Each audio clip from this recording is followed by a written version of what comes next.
ప్రేమను దేవుని బిడ్డలారా, దేవదేవుడు మనల్ని ప్రేమించి మనకి ఇచ్చిన ఈ చక్కని భాగ్యమును బట్టి మొదటగా తండ్రి అయిన దేవునికి క్రీస్తు ద్వారా కృతజ్ఞతాస్తుతి స్తోత్రాలు నేను చెల్లిస్తూ పరిశుద్ధ దినపు ఆరాధనకు చేరవలసిన ప్రియులైన మీకు అందరికీ ప్రభువైన యేసుక్రీస్తు నామంలో శుభాలు వందనాలు నేను తెలియజేస్తున్నాను.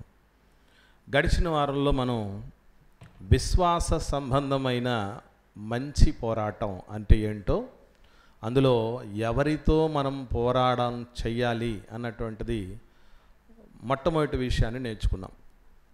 ఈ మాట మనకి విశ్వాస సంబంధమైన మంచి పోరాటం అనేటటువంటి మాట అపోస్తలుడైన పౌలు గారు తిమోతి గారికి రాసిన మొదటి పత్రిక 6వ అధ్యాయము 12వ వచనంలో మనకు కనబడుతుంది. పౌలు గారు తిమోతి గారికి రాసిన మొదటి పత్రిక 6వ అధ్యాయం 12వ వచనంలో విశ్వాస సంబంధమైన మంచి పోరాటం పోరాడు, నిత్య జీవాన్ని చేపట్టు, దానిని పొందుటకు నీవు పిలువబడితివని అనేకమైన సాక్షుల ఎదుట మంచి ఒప్పుకుంటివి అంటున్నాడు. సో ఇందులో మనం మొట్టమొదటిగా నేర్చుకున్నటువంటిది ఏంటి అంటే, విశ్వాస సంబంధమైన పోరాటం అనేది ఒకటి ఉంది. అది భౌతికమైనటువంటి ఆయుధాలతో, భౌతికమైనటువంటి ఆకారాలతో చేసేది కాదు. ఆత్మ సంబంధమైనటువంటి ఆయుధాలు దేనితో మొదటగా విశ్వాసి చేయాలి పోరాటం అంటే ధనాపేక్షతో చేయాలి.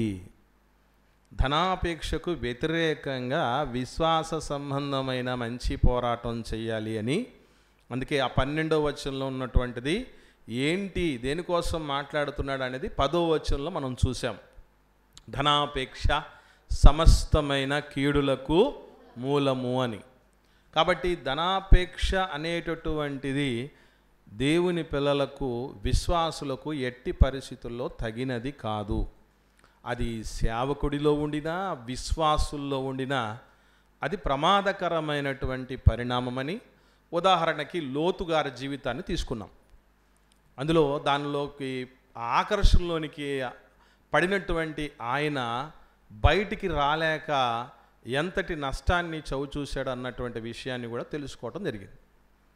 మరి ఈ సమయంలో విశ్వాస సంబంధమైన మంచి పోరాటములో మరొక దాని మీద మనం పోరాటం చేయాలి. నిత్య జీవం కావాలనుకున్న వాళ్ళము, ఏదైతే అనేక సాక్షులు ఎదుట మనం రక్షణ పొందుతున్నప్పుడు మంచి ఒప్పుకోలు పొందుకున్నామో, ఎందుకు బాప్తీసం తీసుకుంటున్నామంటే పరలోకం వెళ్ళటానికి, నిత్య జీవాన్ని పొందటానికి, దేవుడి దగ్గరికి వెళ్ళిపోవటానికి, సంతోషంగా సమాధానంగా దేవుడితో సదాకాలం ఉండటానికి అని మనం ఎలాగైతే ఒప్పుకోలు ఒప్పుకున్నామో, అట్టి ఒప్పుకోలును సార్థకం చేసుకోవటానికి మనం పోరాటం చేయాల్సిన మరొక అంశం ఉంది. మరొక దాని మీద మనం పోరాటం చేయాలి. ఏమిటది అని ఆలోచన చేయగలిగితే, మొట్టమొదటిగా ఇది తెలియాలంటే మానవుడు అంటే 2 ప్రధానమైన భాగాలను మర్చిపోకూడదు. మానవుడు అనగా 2 ప్రధానమైన భాగాలు. ఇది ఎక్కడి నుంచి మనకు కనబడుతుంది అంటే, తొలి మానవుడిని చేస్తున్న సమయంలో నుంచి మనకు తెలుస్తుంది. దేవుడైన యెహోవా నేలమంటితో నరుని నిర్మించి వాని నాసికారంధ్రముల్లో జీవవాయువును ఊదగా నరుడు జీవాత్మాయను. ఇందులో 2 విషయాలు కనబడుతున్నాయి. ఒకటి నేలమన్ను, 2 జీవాత్మ.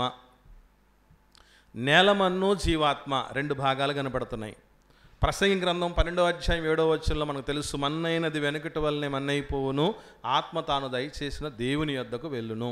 ఇక్కడ కూడా మన్ను, ఆత్మ అనే మాట కనబడుతుంది. దానియేలును నేను నా దేహంలో ఉన్నాను అని అంటాడు. కాబట్టి దానియేలు అనేటటువంటి ఆత్మ దేహములో ఉన్నది. శరీరం అనే గుడారములో జీవిస్తున్నది ఆత్మ. కాబట్టి శరీరం అనే గుడారము, ఆ శరీరం అనే గుడారంలో జీవిస్తున్న ఆత్మ. యేసు ప్రభుల వారు కూడా ఆత్మను చంపనేరక శరీరమును చంపువారికి భయపడొద్దు అంటాడు. ఇక్కడ ఆత్మ ఉంది, శరీరం ఉంది. ఈ 2 భాగాలలో ఇవి రెండిటిని దేవుడు కలగలిపి ఒక మంచి దోస్తితో ఈ భూమి మీదకి మానవుణ్ణి పంపించాడు. ఇంత జీవితకాలం ఇచ్చాడు, ఇంత అవకాశం ఇచ్చాడు, పని ముగించుకొని తిరిగి నా దగ్గరికి రాని పంపించాడు. కానీ రాను రాను మనమే ఏం చేసామంటే, దేహానికి ఇవ్వకూడని ప్రియారిటీ ఇచ్చేసాం. ఎంతవరకు దాన్ని చూడాలో అంతవరకు చూడకుండా దాన్ని ఎలా మార్చేసుకున్నామంటే, గలతీయులకు రాసిన పత్రిక 5వ అధ్యాయం 17వ వచనంలో మనకు క్లారిటీగా కనబడుతుంది. గలతీయులకు రాసిన పత్రిక 5వ అధ్యాయం 17వ వచనం, శరీరము ఆత్మకును ఆత్మ శరీరముకును విరోధముగా అపేక్షించును, ఇవి ఒకదానికి ఒకటి వ్యతిరేకముగా ఉన్నవి గనుక మీరు ఏమి చేయ నిశ్చయింతురో. మీరంటే ఎవరిక్కడ? మీరంటే ఎవరు? ఆత్మ. ఆత్మ ఏం చెయ్యాలని అనుకుంటుందో అది చెయ్యలేకపోతున్నారు అన్నాడు. ఇప్పుడు మీకు ముందు ఒక ఇంట్రెస్టింగ్ క్వశ్చన్. అదేంటంటే, ప్రపంచంలో ఎవరైనా పెద్దలైనటువంటి వాళ్ళు, తెలివితేటలు ఉన్నటువంటి వాళ్ళు, మంచి మనసు ఉన్నటువంటి వాళ్ళు, పిల్లలు బాగుండాలనుకున్నటువంటి వాళ్ళు, బద్ధ శత్రువులకి ఇద్దరికి పెళ్లి చేస్తారా కలిపి? జీవితాంతం కలిసి బతకండి అని. జీవితాంతం కలిసి బతకండి అని ఇద్దరు కత్తులు దూసుకుంటున్నారు. ఒకరంటే ఒకరి అభిప్రాయాలు అంటే ఇంకొక అభిప్రాయాలకు పూర్తి భిన్నత్వం ఉంది. అసలు కుదరదు, ఈ కలిసి ఇమడ లేకుండా ఉన్నరోళ్ళు. అలాంటి వాళ్ళని సంబంధం చూసి పెళ్లి చేస్తారా? చేయరు. పెళ్ళిళ్ళు చేసుకున్న వాళ్ళందరూ ఎలా చేసుకున్నాం? చేసుకున్న వాళ్ళు కానీ చేసిన వాళ్ళు కానీ, అబ్బాయికి అమ్మాయి నచ్చింది, అమ్మాయికి అబ్బాయి నచ్చాడు, చూపులు కలిశాయి, అభిరుచులు కలిశాయి, కాబట్టి ఇష్టపడ్డారు కాబట్టి చేస్తాం. దేవుడు ఏంటండి, అసలు ఆత్మ శరీరానికి, శరీరము ఆత్మకును విరోధముగా అపేక్షిస్తే ఈ రెండింటిని కల్పించి జీవితాంతం ఎప్పుడు గిరిపోతాయి? రెండు సావు రావాలి, ఇది మొదలుకొని చావు మళ్ళను ఎడబాపు వరకు అని మనం వాగ్దానం చేస్తాం పెళ్ళప్పుడు. అలాగా పెళ్లి చేసుకున్న వాళ్ళైనా మధ్యలో విడిపోతారేమో కానీ ఇవి విడిపోవే. ఇప్పుడు నేను అడుగుతున్న ప్రశ్న, ఇంత బద్ధ శత్రువులని తెలిసి ఇద్దరిని కలిపి చచ్చిపోయేంత వరకు ముడిపెట్టచ్చా? బైబిల్లో ఈ ఆత్మ దేహం కలిసి ఉండేటటువంటి దాన్ని ఏమని పోల్చాడంటే వెండి తాడు అన్నాడు. ప్రసంగి గ్రంథం 12వ అధ్యాయంలో ఇదే మాట కనబడు. వెండి తాడు విడిపోతుంది. ఏంటి వెండి తాడు అంటే? వెండి తాడంటే ఏదో కాదు, ఆత్మ దేహం కలిసి ఉండేటటువంటి, కలిపేటటువంటి అది ముడి. అది పోయింది అంటే శరీరం ఆత్మ వేరైపోయిందని అర్థం.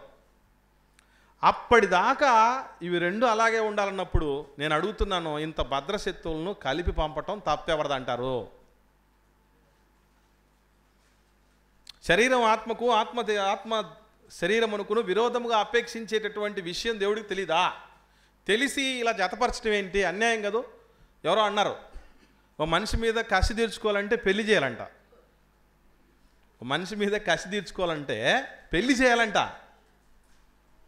అట్లేమన్నా మన మీద ఏమన్నా పాత కక్షలు ఏమన్నా దేవుడి దగ్గర ఉండి శరీరం ఆత్మను కలిపి పెడయేంటి భూమి మీదకి మనల్ని?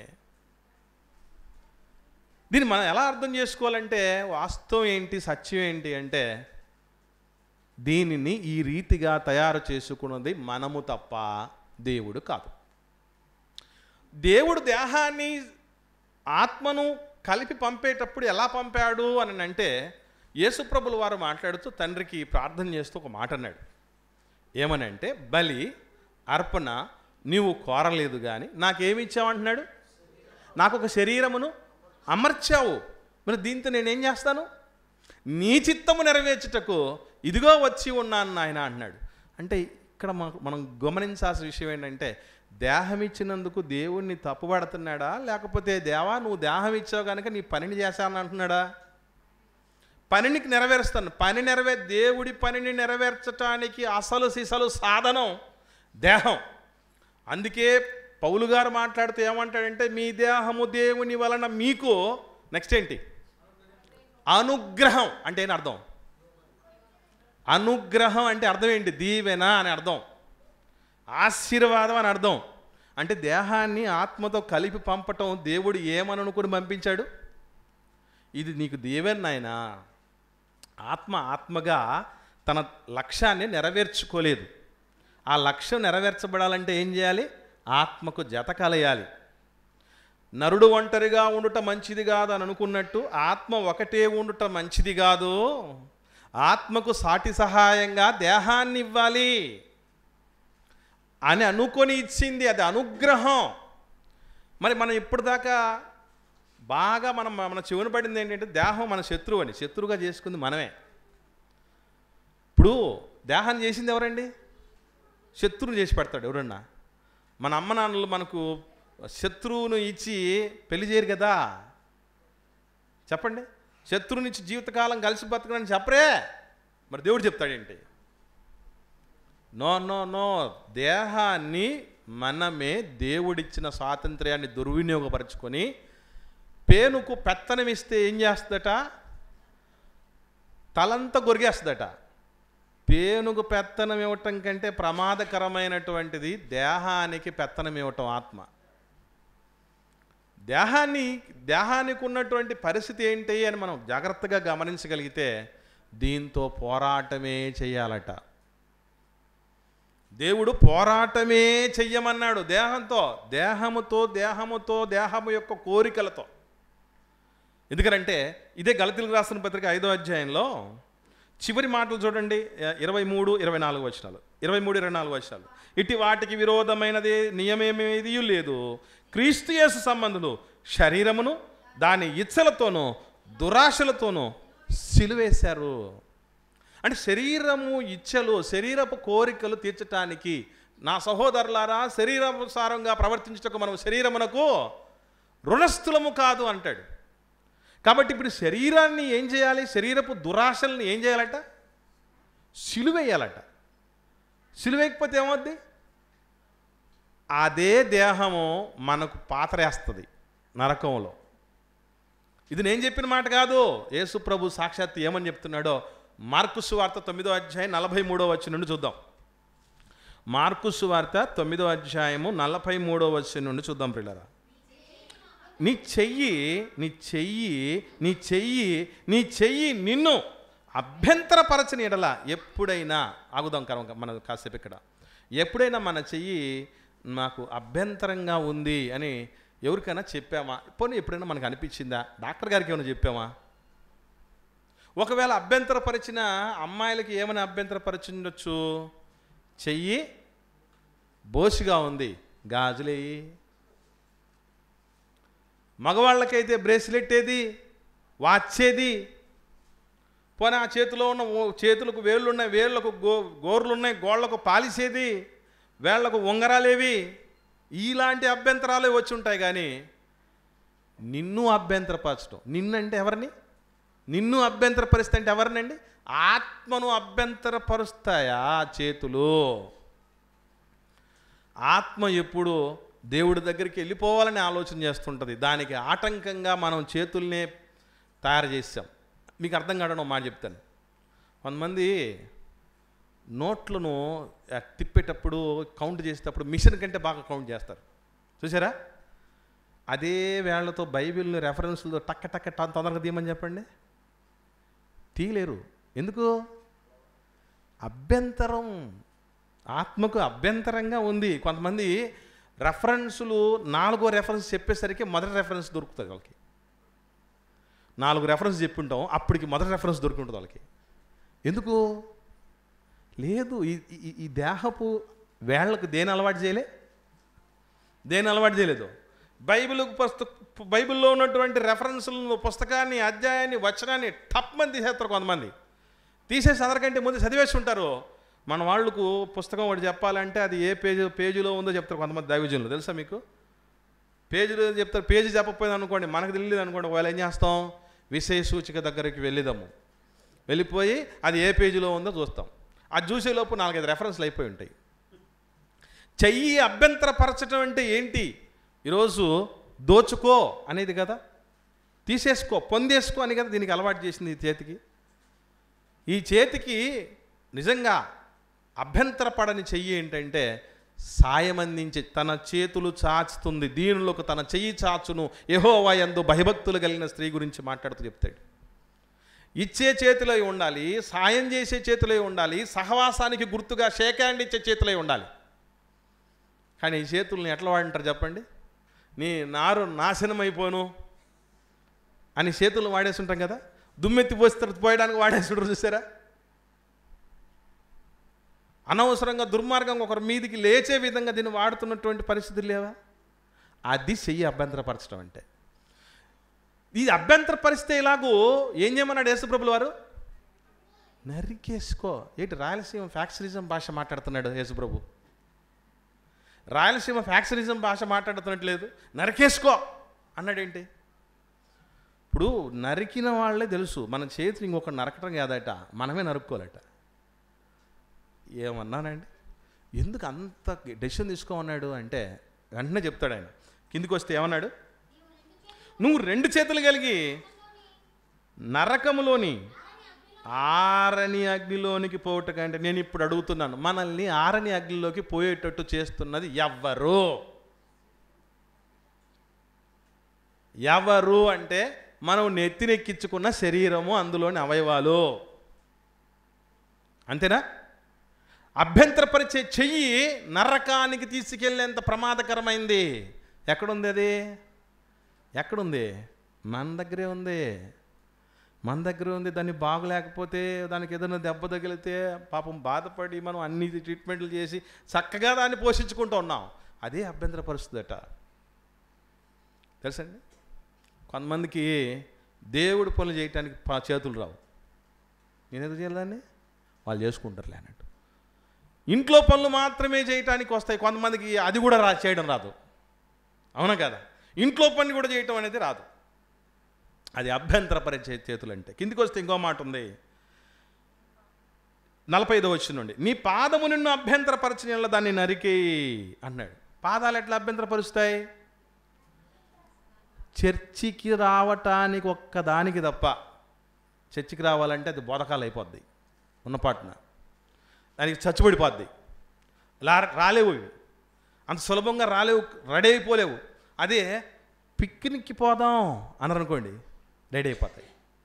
టూర్కి పోదాం, విహారయాత్రలకు పోదాం, షాపింగ్కి పోదాం, సినిమాకి పోదాం, షికారుకు పోదాం, బంధువుల ఇళ్ళకి పోదాం, ఫ్రెండ్స్ ఇంటికి పోదాం, సంబరాలు తిరిగే చోటుకి వెళ్దాం, జాతరకి వెళ్దాం, తిరునాళ్ళకు పోదాం అంటే రెడీ అయిపోతాయి. ఎప్పుడు పోదాం చెప్పు? రెడీ, నేను రెడీగా ఉన్నాను, నువ్వు 1 2 3 అనటమే ఆలస్యం అన్నట్టు.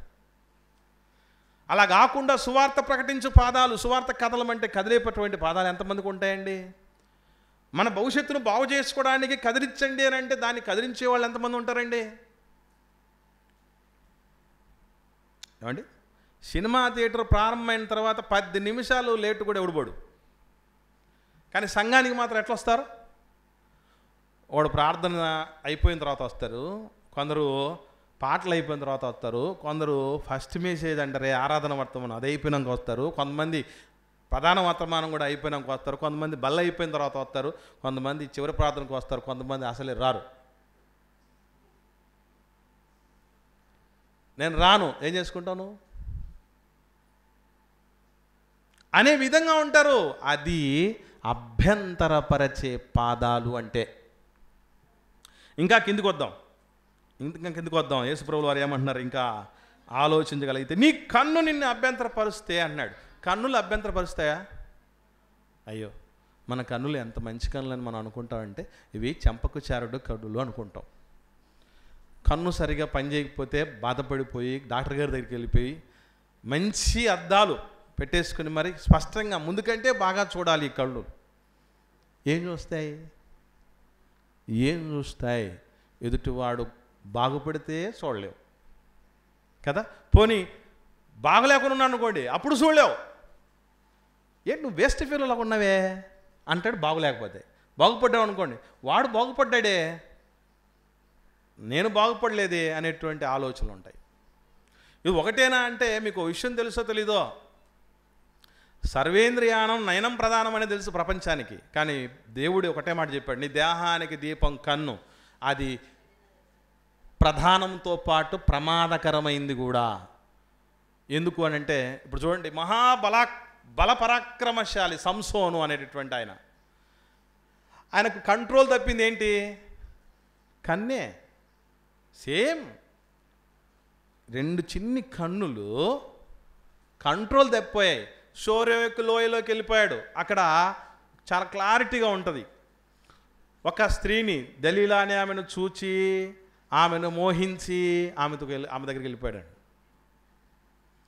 అలాగే దేవుడికి ఇష్టానుసారుడైన మనుషుడు, దేవుడి ఉద్దేశములన్నీ నెరవేర్చినటువంటి వాడు, రాజులలో ట్రెండ్ సెట్టర్, దావీదు లాంటి పరిపాలన చేశాడయ్యా వీడని చెప్తూ ఉంటాడు. 5 తలాంతులు కలిగిన మహనీయుడు తెలుసండి దావీదు గారు. ఇప్పుడు ఒక మనిషికి 1 తలాంతు, ఒక మనిషికి 2 తలాంతులు, ఒక మనిషికి 5 తలాంతులు ఇచ్చినటువంటి ఉపమానం ఉంది కదా, దాంట్లో 5 రకాల తలాంతులు కలిగినటువంటి వాడు దావీదు గారు. అంటే చిన్నోడు కాదు, గొప్ప యుద్ధ పరాక్రమశాలి, అలాగే మధుర గాయకుడు, తర్వాత చక్కగా వాయించగలడు, వీణను వాయిస్తే దెయ్యాలు కూడా పోతాయి అంతటివాడు, గొప్ప రాజు అదొక తలాంతు, గొప్ప కాపరి, గొర్రెలు గాయటంలో సింహం వచ్చినా ఎలుగుబంటి వచ్చినా తగ్గేదే లేదో, ప్రాణాలనే పోవాల్సింది తప్ప మా నాన్న ఇచ్చినటువంటి బాధ్యత నేను నెరవేర్చకుండా పక్కకు వచ్చేదే లేదు అన్నటువంటి తలాంతు కలిగినటువంటి వాడు. అంత గొప్ప వ్యక్తి కూడా ఎక్కడ పడిపోయాడు? కన్ను. లంచం తీసుకునేవాడికి ఎలా కనిపిస్తుంది తెలుసండి? అది మంచి భోజనం దొరికింది, మంచి పంచభక్ష పరిమాణాలు లాంటివి దొరికాయి, మంచి మేత దొరికింది అనుకుంటాడు. లంచం అట్ట కనపడుతుంది వాడికి. లంచమని వద్దు, ఇది పాపిష్టి సొమ్ము అనుకుంటున్నావా? అయితే కళ్ళు బాగున్నాయని అర్థం. ఎదుటివాడిని ఒక మనిషి సంతోషపడుతుంటే దేవుడు ఏం చెప్పాడు చెప్పమండి తెలుసండి బైబిల్లో? సంతోషించు వారితో సంతోషించండి. రేపు సుదర్శన్ సంతోషించబోతున్నాడు దేవుడిచ్చిన పరిస్థితిని బట్టి. 11వ తారీఖు ఈ నెల గృహప్రవేశం జరుగుతుంది. దాన్ని చూసి సంతోషించే వాళ్ళే ఉంటారు అందరూ. ఏమంటే సంతోషించే వాళ్ళే ఉంటారా? నిన్నగాక మొన్న వచ్చిన పిల్లాడు పోరగాడు, వీడు అప్పుడే ఏంటి కళ్ళ ముందే చూస్తుండగానే ఇలా ఎదిగిపోయాడు అని చెప్పేసి బాధపడేవాళ్ళు ఎంతమంది లేరు ఉండరు, ఓర్చుకోలేని వాళ్ళు ఎంతమంది ఉంటారు చెప్పండి. మంచి భార్య వస్తే ఒప్పుకోలేము, మంచి పిల్లలుంటే ఒప్పుకోలేము, మంచి ఉద్యోగం వస్తే ఒప్పుకోలేము. ఈ చెవులు అభ్యంతరపరుస్తాయి. పలానోళ్ళు బాగుపడ్డారంట, పలానా వ్యక్తికి సెంట్రల్ గవర్నమెంట్ వీడు ఇచ్చినట్టు, వీడు జేబులో నుంచి ఇస్తున్నట్టు, అబ్బో వాడికి వచ్చేసింది అనుకుంటాడు. ఇదంతా ఏంటన్నమాట? శరీరము, అందులో అవయవాలు అభ్యంతరపరచటం. ఇవే ఒక రోజు ఎక్కడికి తీసుకెళ్తాయన్నాడు తెలుసా యేసుప్రభుల వారు? ఇవన్నీ చెప్తూ ఏమన్నాడు తెలుసండి? ఇదే 9వ అధ్యాయం, మార్క్స్ వార్త 9వ అధ్యాయంలో 48వ వచనం, నరకమున వారి పురుగు చావదు, అగ్ని ఆరదు. ఎవరు తీసుకెళ్తున్నారు నరకానికి అంటే మనల్ని ఎక్కడి నుంచి వచ్చామో అక్కడికి తీసుకెళ్లకుండా ఆటంకపరిచి నరకానికి తీసుకుని వెళ్ళగలిగిన గొప్ప శత్రువుగా మనం ఈ దేహాన్ని మార్చేసుకున్నాం. అందుకే లోకంలో అందరితో కొట్లాడతాం, ఒక్కరితో తప్ప. తెలుసా మీకు? మా నాన్నతోనే కొట్లాడినండి నేను, ఏమనుకున్నావు అంటాడు. ఈ దేశ ప్రధానమంత్రితోనే కొట్లాడిన వాడిని ఎంతటోడు నేను అంటారు. అట్టటోళ్ళని చూసే కానీ ప్రపంచంలో నా దేహంతోనే పోరాటం చేసి దీన్ని నలుగు పెట్టకుండా నలగొట్టి లోపరుచుకున్నాను ఏమనుకున్నాను అంటే అన్నోళ్ళు చూశారు ఎవరైనా? దేహం ఏమి చెబితే అది అన్నట్టుగా మనం మారిపోయాం.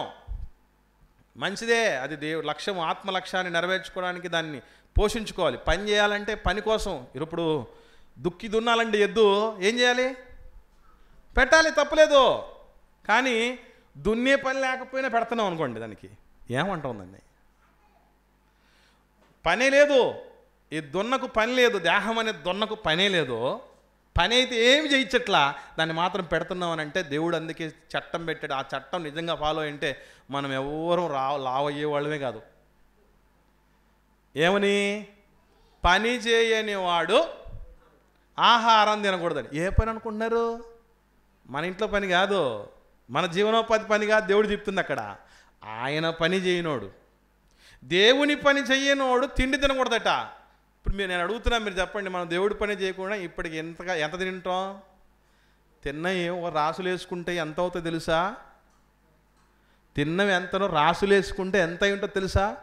బస్తాలు, క్వింటాళ్ళు, ఎక్కడ పోవాలనో టన్నులు తినేసి ఉంటాం. చికెన్ ఎన్ని టన్నులు, మటన్ ఎన్ని, వారానికి ఒకసారి. ఏమంటే కొంతమంది అన్నిటికంటే బాగా తినేది ఏంటంటే మాంసమే.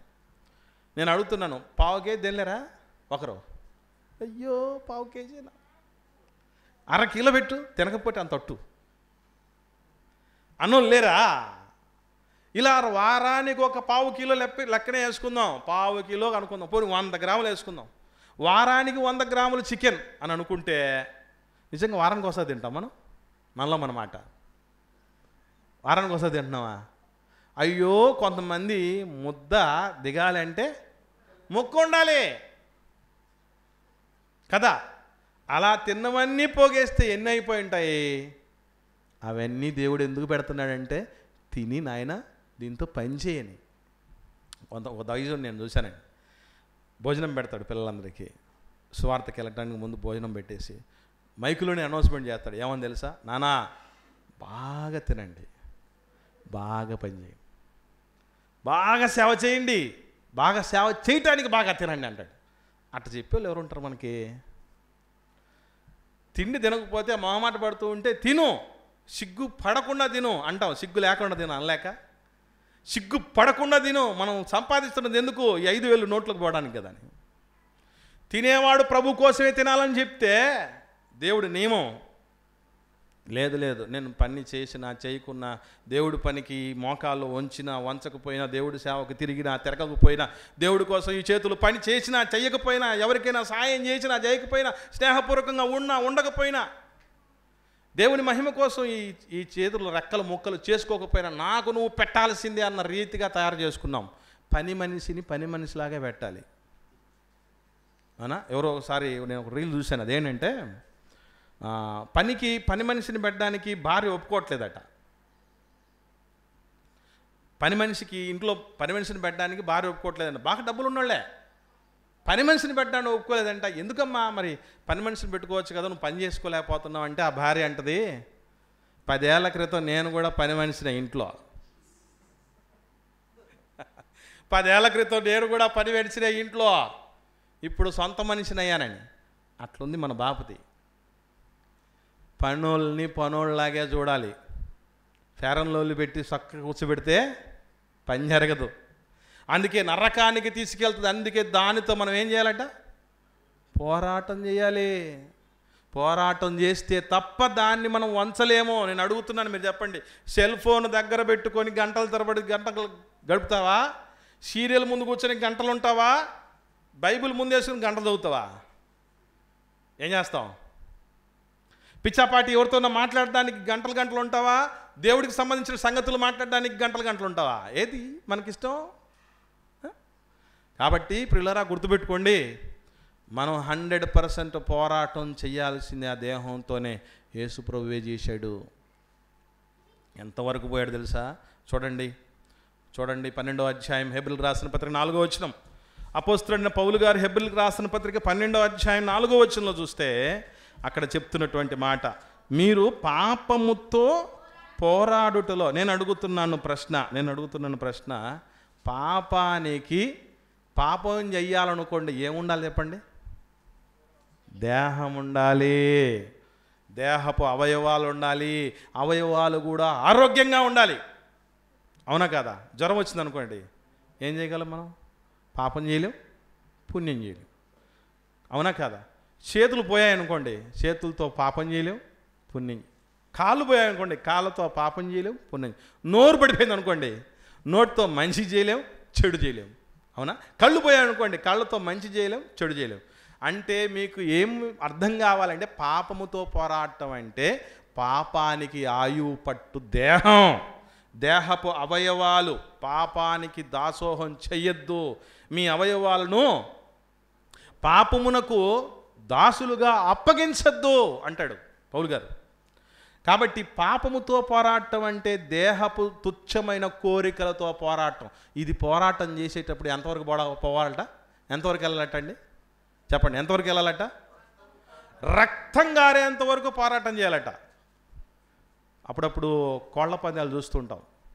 కొన్ని కోళ్ళు ఎంత రోషంగా కొట్లాడతాయంటే, కత్తి దిగిపోయినా కూడా దేహంలోనికి కత్తి దిగిపోయి రక్తం కారుతూ ఉంటుంది, అయినా వీరోచితంగా పోరాటం చేస్తుంది.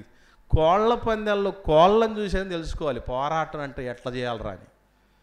సంక్రాంతి కోళ్ళలో కోళ్ళను రెడీ చేయటం కాదు, మనమే సంక్రాంతి కోడి అవ్వాలి. దేహంతో పోరాటంలో సంక్రాంతి కోళ్ళు మనం అవ్వాలి. దేవుడు అది చెప్తున్నాడు, పాపముతో పోరాటంలో రక్తం గారిన పడలేదు, నీ పోరాటం ముగించొద్దు. అలా చెయ్యకపోతే దేహం కంట్రోల్ అవ్వదు. మంచి తిండి పెట్టుకున్నామండి, ఆగుతుందా? ఆశ ఆగుతుందా? ఆగదు. పొద్దున కూడా తక్కువే తిన్నా, రాత్రి కావాలంటే తక్కువ తింటాలే అని ఎక్కువ తినడానికి సిద్ధపడిచేస్తుంది. కంట్రోల్ తప్పిపోతుంది. అదుపులో పెట్టడం అంత సులభం కాదు ఈ దేహాన్ని.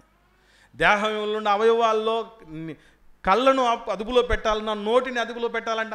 దేవుడు అంటాడు, మృగ పక్షి సర్ప జలచరముల్లో ప్రతి జాతి నరజాతి చేత సాధు కాజాలను సాధు ఆయను కానీ ఏ నరుడును నాలుకను కంట్రోల్ పెట్టుకోలేట. Mind your tongue, mind your tongue అని 10 మంది చెప్తూ ఉంటారు, కానీ టంగున మోగుతూనే ఉంటుంది. ఆపు ఆపు, నోర్మోయి నోర్మోయి అంటూ ఉన్నా కూడా నోరు ఆగదు. అది కంట్రోల్ తప్పిపోయి ఉంటుంది. ఎవరో అన్నాడు, మెంటో ప్లస్ వేసుకుంటే నోరు ఆగిపోద్దట. మెంటో ప్లస్లు వేసుకున్న అవ్వదు, ఆగే రకం కాదు అది. అదుపు తప్పించాం. ఈ నోటితోనే దేవుణ్ణి స్తుతిస్తాం, ఈ నోటితోనే దేవుడి పోలికగా పుట్టిన మనిషిని శపిస్తామట.